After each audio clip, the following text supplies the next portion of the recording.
গাছের রিপোর্টিং, মানে পট চেঞ্জ করা। আজকে আমি আমার এই সিঙ্গোনিয়াম গাছটা রিপোর্টিং করব, মানে পটটা চেঞ্জ করে ফেলবো, কারণ এটা অনেক আগের একটা গাছ। তো এই দুটো শেকড় থেকেও কিন্তু আমি অলরেডি কেটে নিয়ে অন্য একটা পটে লাগিয়েছি, সেখানেও বেশ সুন্দর গ্রো করেছে। তো এটা ভাবছি যে এখন চেঞ্জ করার দরকার। টব থেকে গাছটা আলাদা করতে একটু ঝামেলা হয়েছে, কারণ অনেক দিন থেকে ছিল তো, শেকড়গুলো একদম শক্তভাবে লেগেছিল। আর এভাবে অন্য একটা পটে রাখা যাবে না, এই জন্য শেকড়গুলোকে একটু ফ্রি করতে হবে। আর আমি যেহেতু চাচ্ছিলাম না শেকড়গুলো কেটে যাক, এই জন্য বেশ সময় নিয়ে আমি টবটা থেকে এটা ছাড়িয়েছি। তো আমি এদিকে মাটি কিন্তু রেডি করে নিয়েছি নতুন একটা পটে দেওয়ার জন্য।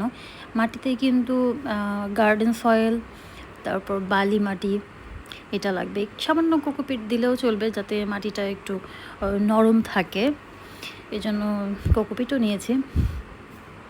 ভার্মি কম্পোস্টও অ্যাড করা আছে। আর হ্যাঁ, অবশ্যই খেয়াল রাখতে হবে যে গাছটা লাগানোর আগে টবের একদম নিচের দিকে পাথর বা ইটের টুকরো দিয়ে রাখতে হবে, যাতে পানিটা সরাসরি আটকে না থেকে একদম নিচের দিকে পড়ে যায়। তা না হলে কিন্তু আমরা যে গাছটা লাগিয়েছি, এটা যে শেকড়টা আছে একদম পচে যাবে, গাছটা মরে যাবে।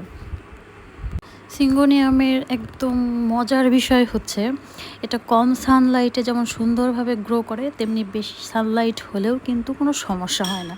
আর প্লাস পয়েন্ট হচ্ছে, গাছটি আপনি যেভাবেই রাখেন না কেন, এটা কিন্তু সুন্দরভাবে গ্রো করবে, সহজে একদমই নষ্ট হবে না।